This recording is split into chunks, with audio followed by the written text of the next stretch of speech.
Today's video comes directly from the audience, from you guys. Hi everyone, welcome back to the Art of Safe Scumming. Today we're going to be talking about how to set up an ambush trap in Total War Warhammer 3. Now, some factions make better use of this than others. Right now I'm playing a campaign as the Exiles of Khorne, and they're kind of a more in-your-face faction. However, they can still use this technique.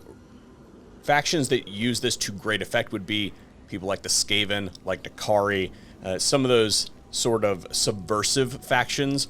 Obviously, Khorne is not one of those, and thematically, it makes sense. So they have a lower capacity for ambushes than some other factions, but I'm going to show you that you can, in fact, do this with them. So what we want to do is, in this scenario, we have an army that's at 18, so it has 18 units. We don't know what they are. This is a minor faction. I could probably beat this outright, but for demonstration purposes, what we're going to do here. Currently, if you look at this army here, which is going to be our ambushing army, it's sitting at 45% ambush success chance. That's not ideal. But currently, if you look at this army, it's got the 18 units, plus if you look at their garrison, they get an extra 6 units there. And depending on where you're at in your campaign, this may be harder to accomplish than others. You may also not be an expert at this game. You may not be able to use the trickery that exists in the game to overcome armies. So you get that with time, but this is a technique that is very useful in destroying armies that you may not be able to take on in a fortified position like this. So what we're going to do is use a secondary army that is of lesser strength. So you can see here this smaller army has just 2 units in it with a lord. And while this army can probably do some damage to this one, it is pretty much likely that they would lose up against something like this. So we're going to take our ambushing army and hunt around for places that are good ambush success chance, that are within the reach of an army. So this army is recruiting this turn. They'll probably be able to reach somewhere around here. If they're not recruiting, then you'll be able to see their bubble and where they can reach. But we know, for instance, that they're probably going to be able to reach up into this region here. So if we set here, then we would have an ambush success chance of 45. It goes up to 70 there. It's 45 there. But if we move right here, 70. So we're going to move that army right there, and it gives us an ambush success chance of 70. And our bait army, this guy right here, is going to sit right here. And that's going to set us up so they have an army to attack within their movement range that they think that they can beat, but the bulk of the force is located right here. Also, for some reason, this the addition of this lord increased that to 80%, so there's some trait that this lord has. Is probably in his tech tree somewhere. Oh, he's cunning. There you go. That's what did it. So if we set him to force march, this also makes him a very attractive target, because not only does this army think that they can reach him, but they know that there's no chance that this army can run away, and it's going to have to stand and fight. So when we hit that end turn, this faction is going to come over and try to take out this army, but they're going to get interrupted and ambushed from this army that's hidden. And you can see that this is a considerable force that is going to be able to easily crush this. And here we go. And got him. So as you can see, we can auto-resolve this, but we would obviously fight this manually because this is probably going to be a... it wouldn't do that big of a deal. This is a...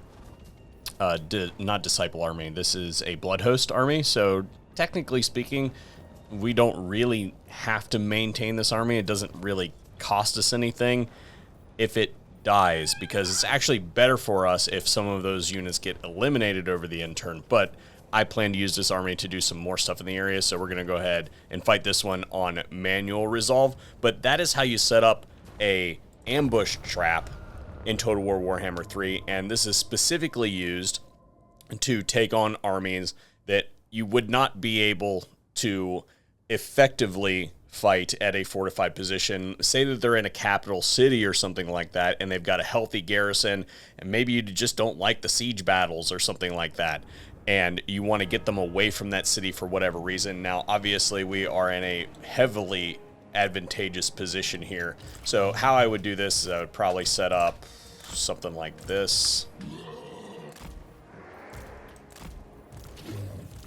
Some spawn there, maybe some spawn there. This, and this on the high ground, these guys over here. And then, what do we got here? Great swords. Ah, yeah. And then we're just gonna do that.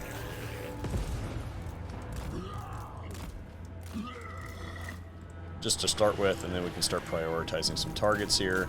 Get those guys in there.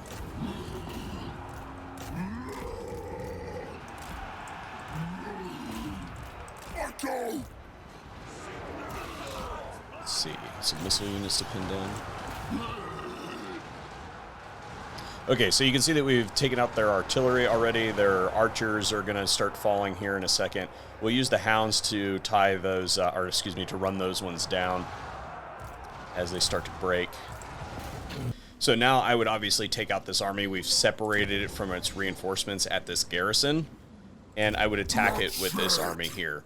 This one's still probably a little bit on the weak side. I could probably do it, but I am working with these two units and an Exalted Bloodthirster, which is a large unit, and they have a fair amount of anti-large here. So what's likely to happen when I attack this army is that it is going to retreat back, and then I'm going to end up in the exact same situation where we're going to draw out the garrison when I attack it the second time. So actually what I'm going to do is I'm going to go around it with this Bloodthirster,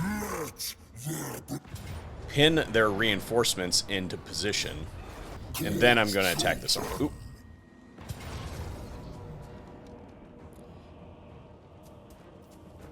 And as you can see, we can just auto-resolve. Yeah, so I'm just going to auto-resolve this and probably do that. Now that's going to set a small army up here to basically be attacked. Yeah, so what I would do here is I would force march this guy over here. I would replace him with somebody like this. Take him out of force march and then recruit more units and then bring him up around this way. And this army, these guys aren't going to attack me because that's too much force. This army is likely to attack me because they have all that artillery. They'll probably still lose. But if I lose that fight, no harm, no foul, they can kill this army. It won't cost me anything over the end turn. I'll probably retreat this army solely for the purpose of maintaining this growth in all provinces. And if I lose this one, no big deal. But anyway, that's the general gist of how to use a ambush trap in Total War Warhammer 3 with a little bit of extra commentary sprinkled in on tactics surrounding using blood hosts. So I hope you enjoyed this one. If you did, then sound off in the comment section down below. Love to hear from you, and hopefully we'll see you on another one here at The Art of Safe Scumming.